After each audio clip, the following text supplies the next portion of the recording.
GR Audio presenta al Dr. Antonio Zaghloul, en su obra Mis 500 locos. Memoria del director de un manicomio. Parte 2. Capítulo 24. En el mundo de la tristeza y de la alegría normal. La locura maníaco-depresiva. La psicosis del afecto es la enfermedad mental que menos síntomas de locura, en la verdadera acepción del vocablo, ofrece, y es la única que siempre se ha llamado locura. Locura periódica, locura circular, locura maníaca, locura melancólica. El afecto varía en una gama que va desde la alegría a la tristeza. Eunoxia es lo que llamamos al estado normal de afecto. Hacia arriba, en diferentes gradaciones, va la alegría, que podemos llamar normal. Nos alegramos por las cosas buenas de la vida, y por muchas otras más. Esta puede salir de los límites de la normalidad, y hacerse una alegría patológica con excitación y pérdida de la conciencia de realidad. Por el contrario, hacia abajo está la tristeza. Normalmente nos ponemos tristes por una mala noticia, como la muerte de un pariente cercano, así como por otros acontecimientos trágicos. Cuando la tristeza aparece sin causa, es vital, y sin conciencia de ella, se hace anormal o patológica, y es la locura depresiva. Depresión, melancolía. Antiguamente se estudiaban por separado. Kraepelin, el gran talento de la organización psiquiátrica, las unió en una sola enfermedad, y tenía razón. Cierto tipo de personas, y para las escuelas organicistas, los gordos o con tendencia a la obesidad, tienen facilidades para ponerse tristes sin razón, y también de estar alegres en cualquier etapa de su vida, especialmente en los momentos cruciales de su fisiología, desarrollo sexual, embarazos, climaterio, menopausia y vejez. Son las dos formas imbricadas de una misma enfermedad, depresión y manía.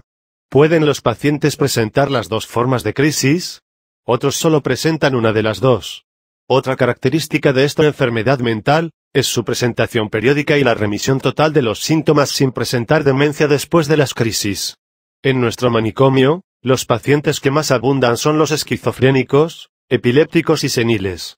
Los maníacos depresivos, enfermedad muy frecuente en la patología psiquiátrica, no eran numerosos, por la razón de que al término de su crisis volvían a su vida normal. Las crisis pueden ser de larga duración o cortas. Los medios a nuestro alcance actualmente son el acortar la duración de estas. Posteriormente se aplica un tratamiento de sostén para tratar de evitar la reaparición de nuevas crisis. Por lo general, los enfermos, al desaparecer los síntomas mentales, abandonan todo tratamiento, yendo esto en perjuicio de ellos. Los pocos maníacos depresivos que continúan tratándose, aún curada la crisis, tienen la ventaja de que al reaparecer de nuevo los síntomas el psiquiatra puede yugularlos con los medios modernos de la terapéutica psiquiátrica. Capítulo 25. La tristeza invade el manicomio. Hipócrates, el gran maestro de la medicina antigua, hablaba de la bilis. Para él la bilis negra o atrabilis producía las enfermedades mentales y en especial la melancolía. La idea trabiliaria de las enfermedades mentales persistió durante siglos. Cambió luego hacia los humores, hacia las ideas mágicas de sangre aceitosa y de sulfures en la sangre, como fenómenos químicos causales de la melancolía. Este síndrome mental de la esfera afectiva del humano, gran filón para el estudio de los psicólogos, sigue en la actualidad su curso químico como en la época hipocrática. Ya no se busca el atrabilis, pero sí se trabaja en un elemento químico que existe en el organismo, la monoaminoxidasa. Se han encontrado alteraciones de esta sustancia en la mayoría de los melancólicos. Es la gran paradoja de la psiquiatría, química y psicología. Los derivados de la fenotiazina alteran el curso de una esquizofrenia, y los inhibidores de la monoaminoxidasa acortan un cuadro depresivo. Estos últimos se utilizan en los trastornos de la conducta del retrasado mental, y algunos autores alegan que los mejora. Ácido glutámico para producir inteligencia. Falso, dicen algunos. Poca cantidad, dicen otros. Química y psicología, el gran antagonismo. Enemigos naturales en su empeño por llegar al meollo de la normalidad mental.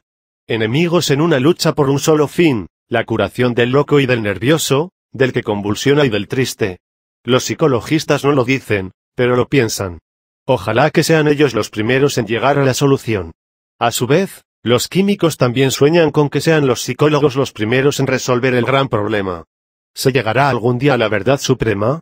Esa es la gran interrogante. Mientras tanto, se sigue avanzando. Por momentos, como enanos. Por momentos, como gigantes. Entremos en el mundo de los tristes. Teníamos un pequeño sector para los depresivos. Todos se curan. Unos, más pronto, otros, tardíamente. Pero había algo que era obligatorio evitar por todos los medios. Capítulo 26. Una apuesta macabra. Antes de mi entrada en la dirección del manicomio, me había jactado de que ningún depresivo bajo tratamiento a mi cargo se había suicidado. Era un timbre de orgullo en mis años de ejercer la psiquiatría. No eran muchos, pero los suficientes para sentir halagada mi vanidad. Cuando hube terminado mis estudios en España, uno de mis profesores me deseaba suerte en el ejercicio de mi especialidad, y me decía: ojalá que los primeros pacientes que veas y trates, sean depresivos. Son relativamente los más fáciles de curar, pero si tienen ideas suicidas, quédate con ellos aunque sea las 24 horas del día, hasta que éstas desaparezcan. No había olvidado las palabras de mi profesor. Me empeñaba más y más en cuidar a mis depresivos, y hasta ahora nada había sucedido. Un viernes, no quiero recordar la fecha, ingresa, casi a la partida nuestra del sanatorio, un paciente. Era bajo, regordete. Se sentía culpable de hechos no cometidos. Según él era un portador de desgracias y quería desaparecer de la faz de la tierra para no seguir causando daños. Repetía: ¿debo morir? Ya mi suerte está echada. No quiero ni debo seguir viviendo. Estoy de más en el mundo. Sentimientos de culpa, de insuficiencia. Mi familia me cree loco y por eso me trae al manicomio, volví a decir. Comienzo la entrevista psiquiátrica. Bullen en su mente enferma todas las ideas depresivas que harían una antología de la depresión, y, sobre todo, su huida, la gran huida, la escapada universal, morir para desaparecer así del mundo. Así descansan mis hijos, mi mujer y todos los que me rodean. Así descansaré yo, volví a decir. Se lleva a aislamiento, a una celda, totalmente desnudo. No se le deja nada. Ningún instrumento con el cual pueda hacerse daño. Se queda en la estrecha e incómoda celda. Personalmente lo revisé todo y lo acompañé, asegurándome de que se habían cumplido mis órdenes. El enfermero cerraba con doble llave. En el mismo instante el paciente se levanta de su camastro, y manoteando mi rostro, me dice: le apuesto que antes del domingo, rezará por mí. No olvidé sus últimas palabras, como no había olvidado las palabras de mi profesor, y sonreí. En mis adentros, me dije, está casada la apuesta. Estarás vivo aunque no lo quieras. Y aún hasta que desaparezca la enfermedad que te hace pensar así. Le dimos un electrochoque. Ese día, el sábado, se le repitió. Ese es el tratamiento indicado para los depresivos suicidas. Cuando termino mi trabajo el sábado y me preparo para marcharme, voy a visitar a mi paciente. Debo cuidarlo. Debo evitar lo que prometió. Ya había pasado el efecto del me mira con el rabillo del ojo, y pienso que dura todavía el efecto del tratamiento convulsivo que produce desorientación. Cuando me marcho, con voz lenta, pausada, me dice: doctor, la apuesta sigue en pie. Si va usted a misa el domingo, rece por mí. ¿Algo molesto?, le contesté. Si quieres matarte, te tendrás que encomendar a Santa Rita, y no creo que esta santa te pueda complacer. Matarse va contra la ley de Dios. Llamé al mayordomo y recomendé una vigilancia completa, de día y de noche. El domingo temprano en la mañana iría a verlo, nuevamente. Ese sábado en la noche asistí a una fiesta con unos amigos y colegas. Era reunión de médicos. Los temas eran relacionados con la profesión. Les conté de la apuesta con mi paciente. Aseguré que su promesa no la llevaría a cabo, y me sentía optimista. Uno de los médicos, compañero de especialidad, difería de mi criterio. Tenía más experiencia que yo, y me decía: buscará cualquier forma de hacerlo, pero lo hará. Le rebatí, pero la discusión se perdió en otros temas. Era domingo, como cualquier otro domingo de mi tierra.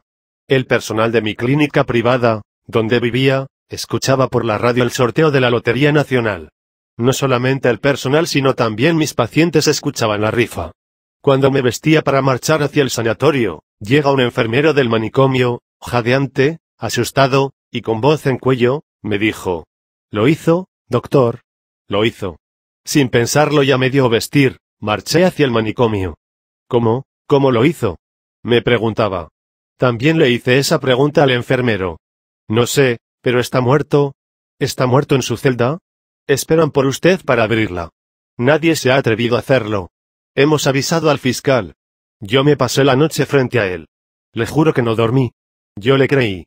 Era de los pocos enfermeros honestos y responsables que tenía. Sabía que decía la verdad. Detuve mi coche junto al pabellón de aislamiento. Antes de bajarme y en voz alta, le pedí al mayordomo la llave de la celda del suicida. Estaba desnudo y ya comenzaba a presentar la rigidez cadavérica. Busqué en el cuello señales de ahorcamiento, pero no las encontré. Evidentemente no podía ser. Un enfermo que había entrado en la celda conmigo, me dijo. Mírele la boca y las fosas nasales, doctor. Entonces comprendí. A simple vista no se notaba. Se había taponado la boca y la nariz con los restos de guata que habían quedado como residuos de la colcha que él había desmigajado. Perdió la vida, pero ganó la apuesta. Capítulo 27. Los maníacos. Si van a buscar a mis familiares locos, por lo menos hay que llevar un par de camiones. Todos están como cabras. El único cuerdo soy yo y necesito hablar con el jefe para que me nombre jefe de las Fuerzas Armadas, y lo primero que haré será ahorcarlos a todos, aunque no son mala gente. Tal vez los perdone. Ahora, si el doctor me consigue un empleíto aquí, me quedaría con gusto, siempre y cuando no me pongan las corrientes. No las resisto porque sufro del corazón. Además, no me importa que me las den. Mi familia entera es más loca que yo. Así hablaba uno de mis pacientes en crisis maníaca. Las palabras le salían a borbotones. Es lo que los psiquiatras llamamos logorrea. Además, cambiaba el tema continuamente. Un paciente epiléptico decía de él que pensaba en voz alta. Por momentos, altanero, y al segundo, cambiaba a una humildad franciscana. Continuamente le daba vueltas a toda la periferia del sanatorio. Solo una enferma le ganaba en cuanto a caminatas. Los enfermos la llamaban la Guinea. Siempre andaba con sus maletas con la idea de marcharse, cosa que solo conseguía cuando remitían sus síntomas mentales. Ambos padecían la misma enfermedad, locura maníaca depresiva en fase maníaca. Eran pacientes habituales del sanatorio. Por lo menos una vez al año ingresaban, pasaban pocos meses y en alguna que otra ocasión solo semanas. Marchaban para volver al año siguiente. Casi siempre ambos coincidían en la fecha de ingreso. Ureñita me enviaba unas cartas kilométricas, que en sus pocos momentos de reposo escribía. El contenido, imposible de describir. A cada línea un tema nuevo. Por momentos me consideraba un apóstol y luego un macorizano chismoso. En algunas ocasiones me agredía de palabras, y al minuto venía a pedir excusas. Soy un loco, doctor. Perdóneme, mi mente está como una veleta. Los ES no me hacen efecto. Póngame un par de mellizas, o mejor, no. Póngame un ES o mejor déjelo para mañana. Se marchaba a toda prisa, algunas veces sonreído, otras veces maldiciendo a todo el personal del sanatorio. Todos mis pacientes maníacos iban y venían, Ureñita, la Guinea, Ana la española, pero había una que nunca fue dada de alta. Era un caso raro de maníaca crónica. Era la gran señora del manicomio, autoritaria, dominante y también comerciante. Tenía un puesto de café colado y cigarrillos. Vendía a crédito a todo el personal del manicomio, empleados y enfermos y todos pagaban puntualmente sus deudas so pena de armarla de Troya. Cuando ingresé a la dirección del sanatorio, durante varios meses revisé el fichero de cada enfermo, con entrevistas psiquiátricas en mi oficina. Hubo una excepción, la Pichirili, nombre con el cual era conocida nuestra paciente. No valieron amenazas. Que venga él aquí, si quiere verme. La gente de San Juan no se le humilla a nadie. Tuve que dar mi brazo a torcer. Una mañana fui a tomar café a su tienducha, enclavada entre dos pabellones. Como una concesión especial me dio café recién colado, aunque me cobró el doble. La Pichirili frisaba en los 50 años, llevaba más de 10 internada. En una ocasión le pusieron trementina, como absceso de fijación en las piernas, y no pudo volver a caminar más que acompañada de muletas. Por eso odiaba todo lo que fuera médico y medicina, en especial los médicos del manicomio. Estoy tullida por culpa de la maldita trementina. Yo era una de las mujeres más hermosas de San Juan y... ¿ahora qué soy? Una maldita coja. Decidí ganarme el afecto de la Pichirili, pero fue en vano. Iba todos los días a tomar café, y me recibía con injurias e insultos a granel. Los enfermeros e incluso mis locos, le hablaban sobre el poco respeto que tenía por el director y como respuesta a los insultos se cargaban de procacidad. Rayos y truenos para el paciente, que no le pagara sus cuentas a la Pichirili. Su voz retumbaba unos cuantos kilómetros a la redonda. En mi oficina se hacía prácticamente imposible trabajar. ¿Y cómo hacerlas callar? Era preferible irse a trabajar a otro sitio del sanatorio. En una ocasión intenté hacerla callar y la emprendió contra mí en forma tal, que a la mañana siguiente, cuando fui a tomar café donde ella, se negó a servirme. No le sirvo a turcos insignificantes, me dijo, torciendo la vista. El problema de la Pichirili eran sus cuentas. Daba al crédito un café y cobraba 2. La otra, la forma escandalosa de cobrar. Ya no pude más y la hice mudar fuera del alcance de mi vista, y también de mis oídos. Su agresión hacia mí se multiplicó. En las 2 semanas siguientes a su mudanza perdió la voz de tantos gritos e insultos contra mi persona. El amago de amistad entre la Pichirili y yo se había perdido. Se negó a venderme café y cigarrillos y cuando pasaba cerca de su tienda, ella, sentada en una poltrona fabricada especialmente para ella, detrás de un pequeño mostrador, me cortaba los ojos. No bien le había dado la espalda, comenzaba a injuriarme con violencia. Yo había perdido las esperanzas de reconciliarme con la Pichirili. Y así pasaron los años. Amamantaba más y más su odio contra mí. Nace un niño en el sanatorio, hijo de una enferma que muere en el parto. El padre, algún enfermo, no se sabe quién. Lo llevamos al hospital de San Cristóbal donde lo atienden durante un mes. Al cabo de ese tiempo nos avisan que vayamos a buscarlo. Converso con el director y le planteo el problema de volverlo a llevar al manicomio. Algún matrimonio sin hijos que lo quiera. Hablo con las monjitas del hospital y siempre una negativa. Es un hijo de locos y nadie lo quiere. Siempre la maldita herencia. Regreso al manicomio con el niño, y me pregunto, ¿quién lo cuidará? ¿Quién se hará cargo de él? Se lo entrego a las enfermeras, sobrecargadas de trabajo. Todas las noches queda una sola enfermera para mis 500 locos y ahora, además, un niño recién nacido que atender. Era algo imposible. Había que buscar una enferma que estuviera mejorando de su estado mental para que atendiera a la criatura. Esa mañana recibí en mi oficina una extraña visita. Arrastrándose con sus muletas, llegaba por primera vez en 2 años, la Pichirili, a mi consultorio. Venía, según ella, a informarme que en su tienda tenía cigarrillos rubios de mi marca preferida y que podía, haciendo una concesión especial para mí, dármelos a crédito. Hablamos de varios temas. De su vida en San Juan, de su vida en el manicomio, de cómo perdió su pierna derecha. En fin, agotamos todos los temas. Todavía no salía de mi sorpresa, cuando al despedirse me dice, por ahí hay un niño huérfano. Si usted quiere, yo lo puedo atender. La que había entrado hoy a mi consultorio no era la Pichirili, era otra persona. Sosegada, midiendo sus palabras, aunque hiciera un esfuerzo para eso. Llamé a un enfermero para que la ayudara a llegar a su tienda y al mismo tiempo le dije, dígale a la enfermera que le entregue el niño a la Pichirili. Esta se devuelve y me dice, no le va a pesar, doctor. Lo voy a criar como un hijo de ricos. Usted será su padrino. El niño fue la transformación de la Pichirili, aunque siguiera tan enferma como a su ingreso. Leche en polvo, vitaminas y todo el cuidado que se le da a un niño. Eso hacía ella con Simón Bolívar, nombre con que fue bautizado. La idea partió del venezolano, que, según las malas lenguas de mis locas, era el padre. El gran problema fue que la Pichirili, para el cuidado del niño, aumentó la cuenta de los cafés no tomados. Un café a crédito, se convertía como por arte de magia en 3, en la cuenta de ella. Las discusiones entre la Pichirili y su clientela se hicieron más frecuentes, pero todos pagaban o se hundía el manicomio. Mientras tanto, Simón Bolívar engordaba y se hacía un robusto y rollizo niño. Para mí se abrió un crédito especial de café, no para cigarrillos. El café constaba 2 centavos la taza. Cuando la Pichirili fue dada de alta, mi cuenta andaba por los 800 pesos. Todos los meses la Pichirili viene de San Juan de la Maguana a mi consultorio a buscar algún abono a su cuenta, abono al cual no puedo negarme. Siempre trae a mi ahijado Simón Bolívar. Cuando se marcha, ella me mira con sus ojos grandes y pícaros y me dice, para algo somos compadres, doctor. Capítulo 28. Epilepsia. Una calle de un pueblo de Oriente. Una multitud de gentes, y entre ellos un padre ansioso con un hijo único, epiléptico. El padre había consultado a todos los médicos del pueblo, y aún había recurrido a un especialista de Jerusalén, la ciudad capital. Por fin había implorado a los discípulos del milagroso Jesús de Nazaret, pero todo había sido en vano.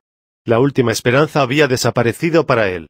Pero en la calle del pueblo aparecía ahora el mismo Jesús, seguido por una multitud de discípulos reverentes, y de pueblerinos curiosos. Tomando a su hijo por la mano, el padre se adelantó rápidamente hacia el maestro y repitió su historia tantas veces contada. Dijo, En un momento un espíritu se apodera de él y repentinamente grita y lo sacude, hasta que le sale espuma por la boca y lo deja intensamente magullado después de una fuerte lucha. Mientras el padre hablaba, el niño, para confirmar sus palabras, profirió un gemido suspiroso, balbuceante, y su cuerpo se puso rígido, y mientras los pueblerinos retrocedían con temor, cayó al suelo, donde los movimientos convulsivos levantaron una nube de polvo, que no pudieron impedir el sudor, y la saliva sanguinolenta del muchacho y las lágrimas del padre. Luego Jesús, mirando al niño epiléptico con compasión y sin mezcla de temores, ahuyentó el mal espíritu. Los movimientos cesaron rápidamente, la conciencia volvió a iluminar los ojos del muchacho, y mirando la cara comprensiva y amiga de Cristo, padre e hijo comenzaron nuevamente a tener esperanza. Mientras la multitud se dispersaba, algunos se aproximaron y escupieron al niño, como una precaución contra el mal espíritu. De aquí el nombre de morbus imputatus, enfermedad exputativa. San Lucas. Capítulo 29. La gota, palabra maldita. Epilepsia, morbus imputatus, enfermedad de los comicios, enfermedad sagrada, enfermedad diabólica, morbus, foedus, morbus herculi. La gota, vocablo que corresponde a otra enfermedad, es usado en nuestro país para señalar los ataques epilépticos. La gota, palabra maldita. Ya no escupimos cuando vemos una persona con el ataque, pero sí la contemplamos con una mezcla de pena, asco y temor, como si fuera un perro hidrófobo. Es un humano que convulsiona, que se golpea con violencia, que mezcla su saliva sanguinolenta con el polvo de la calle y nadie le presta ayuda. Es que todavía creemos en la posesión diabólica. Creo, sin temor a equivocarme, que en nuestro país más del 80% de la población cree en la contagiosidad de la epilepsia.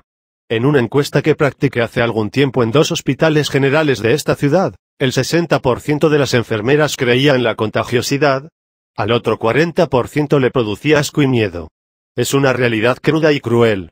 A 20 siglos de historia, la epilepsia sigue siendo la cenicienta de las enfermedades. Sigue siendo una historia de posesión diabólica y miedo irracional al contagio. No hace mucho tiempo, y para ser más exactos, en 1929, el médico alemán Hans Berger descubrió que el cerebro tenía electricidad, como la tenía el corazón, aunque en menor intensidad. Inventa el electroencefalógrafo, que recoge estas ondas eléctricas en papel, y descubre que no todos los humanos las tienen igual. Es el mismo mecanismo del electrocardiógrafo. Cuando el corazón está enfermo, la onda eléctrica se altera. Cuando el hombre convulsiona, aparece un tipo de onda diferente al normal. Cuando el hombre duerme, también se altera la onda. Cuando abre los ojos y los cierra, se altera también la onda. Es el gran avance de la medicina hacia el territorio prohibido de la epilepsia. El adelanto de 20 años quema las etapas de 20 siglos. Se descubren muchas cosas, entre ellas, que la vulgar jaqueca es prima hermana de la epilepsia. El jaquecoso puede despreciar al epiléptico, pero está a un paso de este, e incluso puede convulsionar en un momento dado de su vida. Comienza a abrirse un nuevo mundo para los epilépticos. La epilepsia es una tormenta cerebral. ¿Por qué? Se preguntan los investigadores. Hay un problema físico-químico todavía sin solución. Hay un detalle curioso: hijos epilépticos con electroencefalografía normal, tienen padres sin síntomas de la enfermedad, pero con trazados también anormales. ¿Por qué unos hacen convulsiones y otros no? Esta es la pregunta que se siguen haciendo. ¿Cuál es el mecanismo de producción de la crisis? Todavía quedan muchas cosas por saber. ¿Es hereditaria? Las estadísticas de los norteamericanos ofrecen lo siguiente: por cada 36 hijos de epilépticos, uno puede presentar ataques o tener un trazado del electroencefalógrafo anormal. ¿Se debe casar un epiléptico y tener hijos? Sí. Y la respuesta no la doy yo, sino la Liga Internacional contra la Epilepsia, que reúne a los más notables neurólogos y psiquiatras del mundo, especialistas en esta enfermedad. El epiléptico procrea hijos enfermos, casi en la misma proporción que los podrían dar matrimonios sanos. Anteriormente hablé de neurólogos y psiquiatras. Ambos se disputan esta enfermedad. La epilepsia es la frontera que divide estas especialidades de la medicina. El que padece esta enfermedad puede ir tanto donde uno como a otro. Cuando es síntoma de algún trastorno cerebral, la atiende el neurólogo. Cuando presenta convulsión con trastorno mental, es el psiquiatra. Alguien llamó al electroencefalógrafo de Berger un aparato del neurólogo que usa el psiquiatra. Realmente los dos lo necesitan, y el uso por ambos se debe única y exclusivamente a la epilepsia. Esta enfermedad no solamente se presenta con convulsiones, sino que también adopta otras formas clínicas. La gota, la llamamos el gran mal. Pero existe también el pequeño mal que se presenta en forma de desmayos de corta duración, algunas veces acompañados de ligero temblor en la cara. En ambas formas de crisis, la característica principal es la pérdida de la conciencia. Existe también lo que los psiquiatras llamamos la pichirili, en que el paciente presenta un trastorno mental transitorio de más o menos corta duración. Muchas veces este amerita el internamiento del epiléptico en el manicomio. La mayoría de los epilépticos que ingresan en el sanatorio son por demencia epiléptica o por trastornos de la conducta. Casi siempre esto es debido a un tratamiento anticonvulsivo mal practicado o a no hacerse tratamiento. Con las caídas frecuentes sufren traumatismos del cráneo, que van lesionando lenta y progresivamente el intelecto de los pacientes, terminando estos en demencia. Casi todos mis epilépticos, huéspedes habituales del manicomio, no se trataban sus convulsiones, y si lo hacían era irregularmente o abusaban del alcohol. En conclusión, hay humanos que tienen facilidad para convulsionar, otros, no. El porqué de que en un momento dado convulsionan, no se sabe todavía. Empero, hay medicamentos para evitar esta crisis. Los doctores Merritt y Putnam descubrieron el difenilidantoniato de sodio, conocido en el mercado farmacéutico como Epamin. Tomándolo con regularidad, se evitan los ataques convulsivos. Es el segundo gran avance en el sentido del tratamiento de esta enfermedad. Después han llegado medicamentos que mejoran ese pequeño mal, y los trastornos mentales de los epilépticos. Para el deterioro intelectual todavía no hay nada, pero sí una cosa fundamental: atender su enfermedad a tiempo, tomar su medicación anticonvulsivante y una vida sana, y nunca llegará a la demencia. Existen en todo el mundo organizaciones para el estudio de esta enfermedad.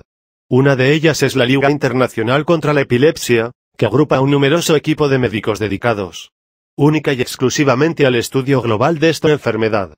Ya no solo se trabaja en la preparación de medicamentos que eviten la convulsión, sino también en descubrir el fenómeno físico-químico que estimula la crisis convulsiva. El tratamiento actual no se reduce a decirle al enfermo que tomando las pastillas durante toda la vida evitará los ataques. Es una solución muy simple para una enfermedad muy compleja y temida. Es devolver al epiléptico a la sociedad, hacer ver a los sanos que no pasa de una tormenta cerebral la tan odiada crisis, que la baba hedionda sanguinolenta no es más que saliva que enrojece con las mordidas de la lengua y carrillos de los pobres enfermos. Ayudemos al epiléptico a volver a la sociedad. Su inadaptación no es culpa de él sino de nosotros. Hasta los locos los desprecian. Su comportamiento hasta en el mismo manicomio deja mucho que desear. Se convierte en un solitario y, por ende, en un antisocial, y odia a todos, a sus familiares e incluso a él mismo. Es increíble que el epiléptico de nuestro siglo se destruya cuando en siglos anteriores y más atrasados que el nuestro, fueron grandes hombres, a pesar de su epilepsia o debido a su epilepsia. Julio César, Mahoma, Pedro el Grande, Byron, Dostoyevsky, fueron epilépticos. En el amplio espectro de los trastornos mentales, los epilépticos están en un plano más inferior. Antes de terminar este capítulo, cito unas palabras del Dr. Guillermo Gordon Lennox, uno de los más notables epileptólogos del mundo, y durante muchos años presidente de la Liga Internacional contra la Epilepsia. Hallar las causas de la epilepsia es el primer paso para encontrar nuevos métodos de tratamiento. Existen ciertos elementos auxiliares que han sido utilizados con éxito por todos los prácticos del arte de curar, y que han contribuido a ayudar a los enfermos durante las épocas oscuras, mientras se esperaba la aparición de la medicina moderna. Estos elementos auxiliares, verdaderas medicinas mágicas, se titulan fe y esperanza. Cristo las administró con resultados milagrosos. Pero él también dijo a sus continuadores: mayores obras que las que hago, harán ustedes. Después de fatigosos años de espera, ya están aquí las mejores obras, que fortifican y justifican la fe. Cristo dio alivio y esperanza a unos pocos epilépticos. Los médicos hacen hoy lo mismo con miles de enfermos. Capítulo 30. Más ladrón que loco. Yo soy más ladrón que loco. Esto último lo uso como medio de evitar la cárcel. Además, tengo preferencia por Niwa. Aquí tengo muchos amigos, como usted, doctor. En la cárcel de la Victoria no me quiere nadie. Así se expresaba un paciente muy conocido por todos en el manicomio. Le llamaban el bizco, por un marcado estrabismo de ambos ojos. Era oriundo del sur de la República, y cada vez que cometía un robo, era conducido al sanatorio. Tenía más antecedentes manicomiales que de presidiario. Su historia clínica informaba que padecía retraso mental leve con crisis epilépticas. Parece ser que tan pronto como cometió su primer hecho delictivo, fue conducido a Nigua por presentar síntomas mentales, y siempre que realizaba cualquier fechoría, cosa muy frecuente, lo conducían al manicomio. A cada ingreso del bizco al manicomio se creaba una tensión no solo en los enfermos, sino también en el personal del establecimiento. Al día siguiente comenzaban a desaparecer las cosas como por arte de magia. Zapatos de enfermos, carteras de enfermeros y todo lo contante y sonante que encontraba a su paso, se esfumaba. En una ocasión en que dejé por poco tiempo mi oficina abierta, desaparecieron el jabón, la toalla del lavabo y mi bata de médico. Todo fue por causa del bizco, aparte de que éste ingirió además mi desayuno. Pocos minutos después el bizco se paseaba con una camisa inmaculadamente blanca, era mi bata convertida por obra de un artista en una simple camisa. Enojado, mandé a encerrarlo en una celda, y el mayordomo me dijo que no valía la pena, pues no tardaba ni media hora en salirse con la suya, y de la celda también, con ganzúas que nadie había podido descubrir dónde las conseguía. Lo amonesté seriamente y prometió no delinquir más, asegurándome que el perdón que yo le daba sería gratificado. Y, en efecto, al cabo de unos pocos minutos el bizco me trajo un cargamento de hermosos aguacates gigantes. Indagué su procedencia, y me contestó que se los regaló el vecino. El vecino era nada menos que la hacienda de Trujillo. Yo quería evitar a cualquier precio el roce del personal y enfermos del sanatorio con los empleados de dicha finca, e insistí de nuevo con el mayordomo en la conveniencia de aislar al bizco. Su respuesta fue la siguiente: doctor, de todos los locos que pasan para aquel lado, al único que nunca han descubierto es a ese gato. La única solución es darle de alta. Sin embargo, preferí dejarlo en el sanatorio, a fin de estudiar algo más su personalidad y el trastorno que presentaba. En el estudio que le hice, él me refirió que nunca aceptó en su niñez un solo centavo de su padre, y que le producía más placer el robárselo. Fue a la escuela, pero no aprendió ni el abecedario. Y cuando le comenzaron sus ataques de gota, no volvió más a ella. Su padre nunca informó a la policía de sus fechorías, hasta que robó en un comercio, a los 15 años. En esta ocasión fue conducido a un reformatorio, de donde escapó a los pocos días, cargando con medio establecimiento a cuestas, sábanas, ropas de compañeros y todo lo que pudo conseguir en efectivo. A los 16 años fue por primera vez a la cárcel de la Victoria. Allí hizo un estado crepuscular epiléptico, y se le condujo a Nigua. Desde entonces, cada vez que cometía algún delito, era llevado a nuestro establecimiento. Cuando se aburría optaba por la fuga o era dado de alta. El hecho de verlo el director en entrevistas psiquiátricas varias veces por semana, contribuyó a que el bizco se considerara un personaje importante en el sanatorio. Los robos se multiplicaban y vivía constantemente subido en las matas de mangos y cocos, tumbando dichas frutas para luego venderlas. Había establecido un negocio. Todas las mañanas llegaban camionetas a la puerta del manicomio a comprarle al bizco la producción del día. Cuando me enteré, lo llamé a mi oficina y le informé que tenía que darme un porcentaje de los beneficios, a fin de ayudar a los restantes enfermos. Se quejó de esta medida, diciéndome que me parecía alguien que exigía 1% en los negocios estatales. Se refería a Trujillo, pero no mencionó su nombre. No exigí, sino que le rogué, y decidimos hacer el negocio a medias. Así se realizó el contrato verbal. Ya los camiones podían entrar en el sanatorio a buscar las frutas con autorización mía, y el encargado de cobrarlas era yo. El bizco se pasaba la mayor parte del tiempo en la copa de los árboles, y mientras yo vendía los frutos, todo el dinero se le suministraba en alimentos a los enfermos. Una mañana llegó un miembro del Ejército Nacional al sanatorio. Estaba violento. Era de los empleados de la finca del vecino. Me dijo: vaya usted enseguida a recoger a un maldito loco, antes de que se entere el jefe. Sin descender de nuestro vehículo, marchamos hacia la finca. Íbamos preocupados, y no queríamos ningún problema con el benefactor y su finca. Al llegar encontramos a un grupo de hombres armados, que rodeaban a un enfermo de los nuestros. Estaba tirado en el suelo, y pensé que habían podido herirlo. Me mordía los labios para no cometer un exabrupto que empeorara la situación. Tendido en la tierra estaba el bizco, chorreando leche por la boca, y con el vientre abultado a causa de la indigestión. Nos manchó a todos al levantarlo para introducirlo en el vehículo. Cada vez que intentaba hablar, salían borbotones de leche por su boca. Aquello no era vómito sino regurgitación de leche continua. Al llegar al sanatorio tuvimos que bajarlo en camilla, para llevarlo a la cama. Durante todo el día estuvo expulsando leche por la boca y la nariz. Al día siguiente presentó un cuadro diarreico febril y nuestro clínico tuvo que hacerse cargo del caso. Días después, y ya en convalecencia, el bizco nos contaba que quiso desayunar muy temprano y como no le servían hasta varias horas después, decidió hacerlo en la finca del vecino. Se llevó consigo una vasija de hojalata para ordeñar a una de las vacas suizas, y como ésta era muy pequeña, prefirió beber la leche directamente de la ubre, agotando totalmente la leche de un ordeño de una de las mejores vacas del mundo, propiedad del benefactor. Pasaron los meses. Un día de Nochebuena, como siempre, aparte de un insignificante extra económico que nos suministraba Salud Pública para festejar esa fecha, y alguno que otro regalo enviado por el padre Wheaton, nadie recordaba mis 500 locos. Ya se había repartido el almuerzo, que consistía en lechón asado y una dosis reducida de avellanas, nueces y dulces.